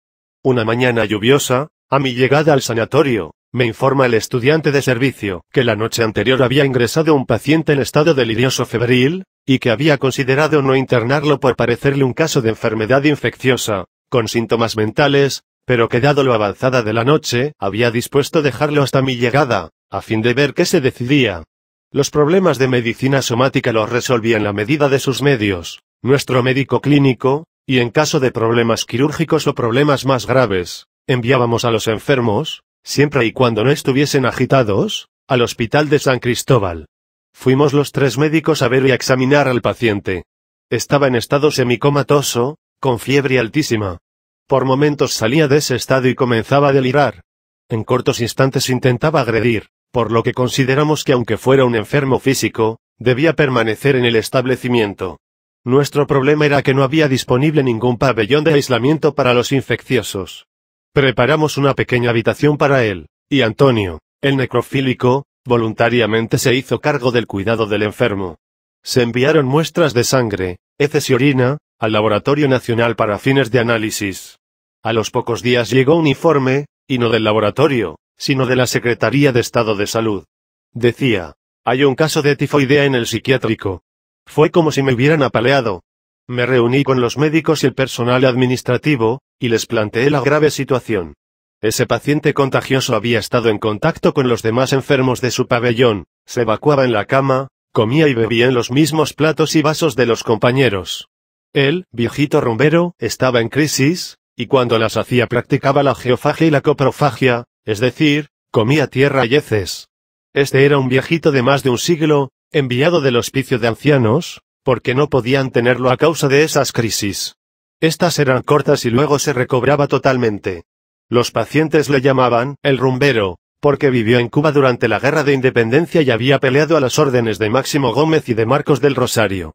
Después de la guerra se instaló en Santiago de Cuba, donde trabajó en sitios de mal vivir. Terminó en el tráfico de drogas, y por su mala conducta fue deportado e incluso perdió la pensión que le pasaba el gobierno de Cuba. Ejerció la mendicidad durante años y luego fue internado en el asilo de ancianos. Las pobres monjitas no podían resistir sus procacidades en las crisis, y se encontraba en el manicomio desde hacía un par de años, más o menos acomodado, aparte de sus brotes psicóticos de corta duración. Ahora, el rumbero estaba mal y había comido las heces de su vecino de cama. Era necesario ponerlo en observación, cosa muy difícil por su estado mental, pero Antonio, con una abnegación que rayaba en la santidad, aceptó complacido el cuidarlo. Al otro día, el rumbero tenía fiebre de 40 grados, y había mejorado en su estado mental. Me llegó la hora, doctor, me decía. Pero estoy requete pagado. Este cuerpecito mío se ha dado gusto, pero mi alma se va a achicharrar en el infierno. Si tiene un tiempecito, dese una vuelta por donde las monjitas y dígales que me perdonen y recen por mí. Verano. Moscas inmundas por millones. Suciedad. Tifoidea por doquier. Todos los días se reportaban 3 o 4 casos. Ya el mensajero de la infección había muerto. El viejo rumbero, también. No alcanzaba el dinero para madera, y al carpintero le faltaban brazos para hacer ataúdes. 40 y tantos enfermos, y habíamos habilitado un pabellón para ellos. Antonio se multiplicaba. El manicomio presentaba un aspecto desolador. Yo llegaba tarde en la mañana, pues pasaba las horas haciendo antesala para ver al secretario de salud. Al fin decidieron ayudarnos. Brigadas de dedetización, vacunación y clorafenicol. Va cediendo la epidemia. Han muerto más de 30 locos. Sin embargo, hay alegría porque llevamos una semana sin un caso nuevo. Esa mañana, cuando pasaba visita, noté la ausencia de Antonio. Pregunté por él y me informaron que había ido a acostarse porque se encontraba cansado, por las noches pasadas sin dormir. Al otro día me dijeron que Antonio tenía fiebre. Fui a verlo. Ya no era aquella persona que contemplé en el cuartel de la policía, asustado por un sentimiento de culpa. Tenía un aspecto sosegado y sereno, como alguien que se siente con la seguridad de haber cumplido con un deber. Conversamos de su enfermedad. Me contó cómo Bienvenido había muerto. Le sorprendió lo hablador que se hizo antes de morir, entremezclando el español y el inglés. En ningún momento perdió el apetito, doctor, dijo Antonio. Creo que eso le costó la vida a Bienvenido, pues se levantaba a robarle la comida a los otros. Teníamos que salvarle la vida a Antonio, y a pesar de que había abundancia de medicinas, se hizo una colecta dentro del personal, con la finalidad de mantenerlo en dieta especial y regalarle algún dinero. Sin embargo, cuando arribó a la convalecencia, se presentó una complicación, perforación intestinal. Antes de la madrugada Antonio había muerto. Por disciplina hospitalaria había prohibido la asistencia de cualesquiera personas en calidad de acompañantes al entierro de los muertos de nuestro sanatorio. Ese día se violó la ley. La mayor parte del personal, encabezado por mí, y muchos de los locos curados de tifoidea por la abnegación de Antonio, lo acompañamos a su última morada. Todos estábamos tristes. Capítulo 43. Nos vamos. Nunca olvidaré ese día. Después de grandes luchas, se había construido un sanatorio psiquiátrico modelo. Costó millones. Trujillo ordenó su construcción, pero no por comprensión del enfermo, sino para satisfacer su megalomanía. Alguien me dijo algo peor, había hecho el nuevo manicomio para alejar a los locos de su hacienda, Las Marías. Era lo que siempre habíamos soñado. Todo estaba previsto en esa enorme planta física, mayor cantidad de tierra, departamento de consultas, medicina física, departamento de agudos, crónicos, pabellones de niños retrasados, colonias para laborterapia, en fin, todo con lo que sueña un psiquiatra para sus enfermos. Nuestra alegría se derritió como el hielo cuando nos avisaron de las altas esferas, que sería dividido el sanatorio en dos, una parte para los locos y la otra para los tuberculosos. El cinismo del déspota llegaba al máximo cuando se hacían ambas inauguraciones. La prensa dijo exactamente lo mismo, elogiando tal medida, en las aperturas de los establecimientos tuberculoso y psiquiátrico. De todos modos, nada importaba. Nos íbamos de Nigua y ese era nuestro deseo. No importaba la hermosa luna, sino el bienestar de nuestros locos. Nunca olvido la fecha. Fue el 1 de agosto de 1959. Ya no eran 500, sino 700 mis locos. Pedimos ayuda a la Policía Nacional para su traslado, pero con ciertas condiciones, que los agentes no llevaron ni macanas ni revólveres. No aceptaron los jefes, y cuando los militares llegaron, los convencí de que usaran sus armas sin cápsulas. Siempre he sido pacifista. Conseguimos catareyes, camiones del ingenio Catarey y guaguas, y comenzó nuestro traslado. Lloros, sobrecargas de recuerdos, no solamente de los enfermos, sino también del personal. Perdí la cuenta de los viajes que hice ese día desde Nigua al kilómetro 28. Al caer la noche llevamos al grupo de enfermos peligrosos, y todo sucedió sin novedades. Cuando llegamos a nuestra nueva casa se suspendió accidentalmente el fluido eléctrico. Se compraron velas, las cuales fueron colocadas a todo el largo de un pasillo inmenso. Los enfermos se apretujaron en torno a las débiles luces. Era un espectáculo impresionante que nunca olvidaré. Despaché a los policías y camioneros, y nos quedamos en familia. Empezaron las bromas acerca del nuevo sanatorio. No recuerdo cuál de los locos decía en la oscuridad: si nos falta la luz del juicio, al menos que nos den la eléctrica. Capítulo 44. Final. Pasan algunos meses. Ya comienzan mis locos a adaptarse a una nueva vida.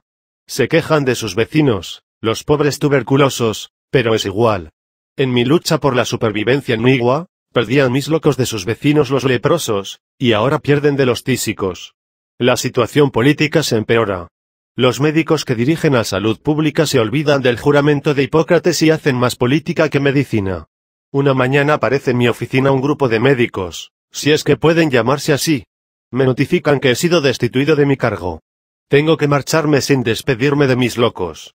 Hubiera querido darle un abrazo a cada uno. Los 28 kilómetros de distancia son siglos de recuerdos. Antonio, bienvenido, Providencia, La Maeña, todos pasan por mis evocaciones, así como los muertos de tifoidea. En fin, a mis 500 locos no los olvido. Asesinan al doctor Tedejada, a las hermanas Mirabal y a muchos otros.